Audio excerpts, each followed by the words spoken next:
जो अभी सरकार चल रही है उस सरकार के एजेंडे में ये तो प्रमुखता से शामिल है कि वो संविधान को मानने वाले किसी भी कृत्य को करने से इनकार करते हैं। संविधान तो उनके एजेंडे मुख्य एजेंडे में है ही नहीं। अब जब सरकार नहीं मान रही है तो सरकार को जो मानने वाले हैं उनके एजेंडे में भी संविधान बाहर हो गया। उनके एजेंडे में मनुवाद शुरुआत से ही था, वो तो चाहते थे मनुवाद लागू करना, लेकिन बीच में अम्बेडकर जी आ गए। अम्बेडकर जी की वजह से बहुजनों को अपनी आवाज़ कहने का जो मौका मिला, संविधान की बदौलत मिला, और ये आवाज़ उनको पसंद नहीं है, तो इसलिए वो संविधान के तो खिलाफ हमेशा ही रहेंगे। संविधान जो बदलने की बात करते हैं, कोशिश तो पूरी कर रहे हैं, संविधान बदलने की पूरी कोशिश कर रहे हैं। संविधान को अगर ये डायरेक्टली नहीं हटा सकते हैं, लेकिन कुछ ना कुछ ऐसा उसमें बदलाव लाते हैं जिससे कि कहीं ना कहीं संविधान की जो मूल भावना है वो आहत हो जाती है। तो ये चेंज नहीं करेंगे, ये उसको बदलना तो इनके बस की बात नहीं है, क्योंकि बहुजन बहुत जागृत हो चुका है। लेकिन कहीं ना कहीं कोई ना कोई ऐसा प्रावधान डाल देते हैं जो कि संविधान की जो मूल भावना है वो कहीं ना कहीं आहत हो जाती है। संशोधन करने के लिए बिल्कुल प्रयासरत रहते हैं। तो कार्रवाई क्यों नहीं होती है लोगों पे? कार्रवाई होगी। कार्रवाई ऐसा है, देखिए अभी क्या है कि अभी का जो ये प्रशासन शासन जो चल रहा है, इस शासन और प्रशासन ने जितनी भी प्रशासनिक संस्थाएं हैं, जितनी भी संवैधानिक संस्थाएं हैं, उन सभी संवैधानिक संस्थाओं पे अपना कब्जा जमा लिया है। और चूंकि इतने जो भी बड़े निर्णय होते हैं या बड़ी कार्रवाइयाँ होती हैं वो सारी की सारी इन्हीं जो आयोग बने हुए हैं, जितने भी संवैधानिक संस्थाएं, इनके द्वारा होती हैं।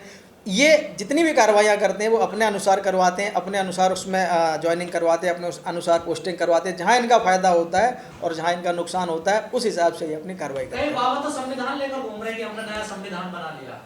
बिल्कुल, अभी देखिए आप, कोई हिंदू राष्ट्र बना रहा है, कोई सनातन को जागृत करने आया हुआ है, लेकिन ये जितने भी हिंदू राष्ट्र बना रहे हैं या सनातन को जागृत करने वाले आ रहे हैं, आपने कभी देखा है कि जब किसी दलित को घोड़े पे नहीं चढ़ने दिया जाता है तो ऐसा कोई हिंदू राष्ट्र बनाने वाला उसके समर्थन में जाता है क्या उसके गांव में?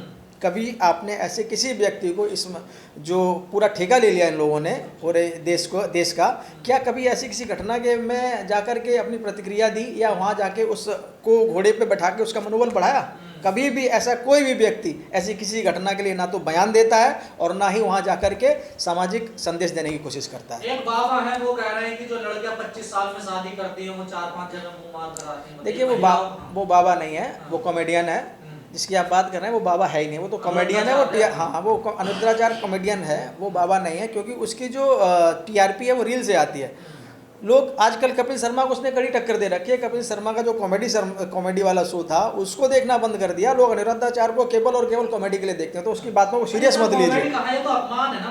महिलाओं का तो अपमान कर ही रहा है वो तो। महिलाओं के अपमान की वजह से मैं तो ये जो महिला आयोग है हमारे, उसको स्वतः संज्ञान लेना चाहिए कि ऐसे बाबाओं पर जरूर कंट्रोल करें जो आधी आबादी को सरेआम एक मंच से अपशब्द उपयोग करते हैं। एक बाबा और है प्रेमानंद, उनको बड़ा अच्छा माना जाता था, वो भी कह रहे हैं 2-3% महिलाएं पवित्र होती हैं। देखिए अब ये क्या है, कंट्रोवर्सी का जब दौर होता है तो उस पर बयान चालू हो जाते हैं। साध्वी ऋतंबरा जी हैं, उन्होंने भी एक बयान दिया। ये प्रेमानंद जी हैं, उनका भी बयान आया है। तो ऐसे ये एक दौर चल गया है कि सभी को उस पर कुछ ना कुछ राय देनी है। लेकिन मुझे लगता है कि राय ना दें, इन लोगों को आदि आबादी का सम्मान करना चाहिए। आपने एक जिस चीज़ को लेकर, आप जिस धर्म को लेके या जिस चीज़ की मान्यता आप बढ़ा रहे हैं, उस धर्म में महिलाओं की तो बहुत ही इज्जत थी और बहुत देवियों का रूप माना जाता है, तो उनको उसी तरह से रहने दें, आप अपमान ना करें। तो क्या इनकी ये मानसिकता ऐसी है जो धर्म के अनुसार बोल रहे हैं इस प्रकार, जैसे पहले महिलाओं को? दरअसल मानसिकता बना दी गई है, ये महिलाओं के अपमान करने की मानसिकता बना दी, क्योंकि महिलाएं अब निखर रही हैं। महिलाएं इस देश की आर्थिक चीज़ों में सहयोग करने लगी हैं। महिलाएं अपने घर को चलाने में सहयोग करने लगी हैं।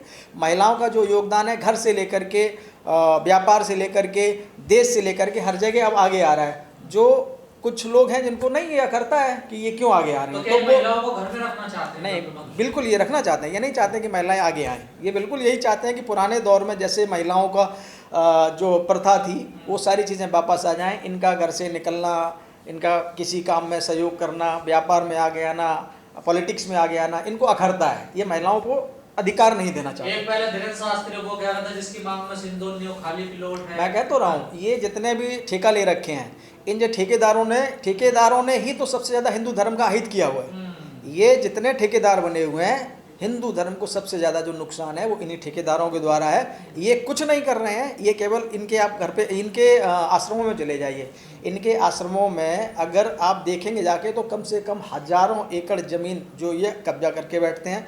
फिर वहाँ अपने लिए आलीशान बंगले कोठी बनवाते हैं। अपने बैठने का जो सिंहासन होता है वो शायद, अब मैं तो जानता नहीं हूँ कि इंद्र का सिंहासन कैसा रहा होगा, इन्हीं से अंदाज़ा लगाता हूँ कि शायद इससे अच्छा नहीं रहा होगा।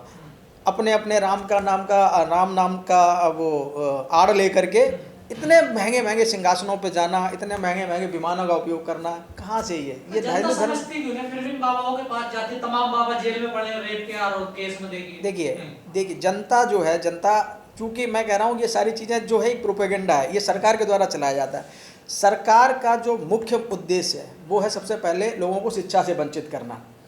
जब लोग शिक्षित नहीं होंगे उनका सोच जो है वो विकसित नहीं होगी, सोच विकसित नहीं होगी, अच्छा भला बुरा अपना नहीं अनुभव कर पाएंगे। और कहीं ना कहीं ये सारी चीज़ों के पीछे जो आ जाती है मानसिकता, वो शिक्षित व्यक्ति के लेके आ जाती है। आपने इन कार्यक्रमों की भीड़ देखी होगी, इसमें ज़्यादातर महिलाओं की उपस्थिति होती है, वो ज़्यादा होती है। और ये महिलाएँ ज़्यादातर जो होती हैं वो हमारे मध्यम वर्गीय घरों की, ग्राम देहात रूरल एरिया से आती हैं। तो कहीं ना कहीं अभाव ये शिक्षा का है कि हम अपना भला बुरा नहीं सोच पा रहे हैं। पर संविधान तो कहता है कि पाखंडवाद को खत्म करना चाहिए, नहीं तो एक वैज्ञानिक सोच पैदा करनी चाहिए। संविधान तो हमें सारी सही चीज़ें ही बताता है, लेकिन उस संविधान के पीछे तो ये पड़े हुए हैं ना भाई। ये क्या कर रहे हैं, ये संविधान, ये मनुवाद को बढ़ाना चाहते हैं, ये मनुस्मृति लाना चाहते हैं। ये कहते हैं कि मनुस्मृति, अभी एक शंकराचार्य जी हैं, उनका बयान भी आया था कि हम जाएंगे तो हम हमारे लिए संविधान बड़ा या मनुस्मृति, तो उन्होंने शायद मनुस्मृति को बताया था। तो फिर ये तो इनकी सोच में बसा हुआ है कि संविधान ने इस देश के सबसे वंचित वर्ग को, सबसे उपेक्षित वर्ग को, सबसे कमज़ोर वर्ग को अधिकार दिए। वो अपनी बात कहने लगे, वो पढ़ने लगे, वो अच्छे अच्छे संस्थानों में जाने लगे, जो कि इनको जो एक छत्र राज था उन्हें बर्दाश्त नहीं हो रहा है कि कैसे ये हमारे साथ बराबर में बैठने लगे, हमारे साथ बराबर में बैठ के बातें करने लगे, कैसे हमारे बॉस भी बनने लगे। तो ये चीज़ें इनके बर्दाश्त से बाहर हो रही हैं।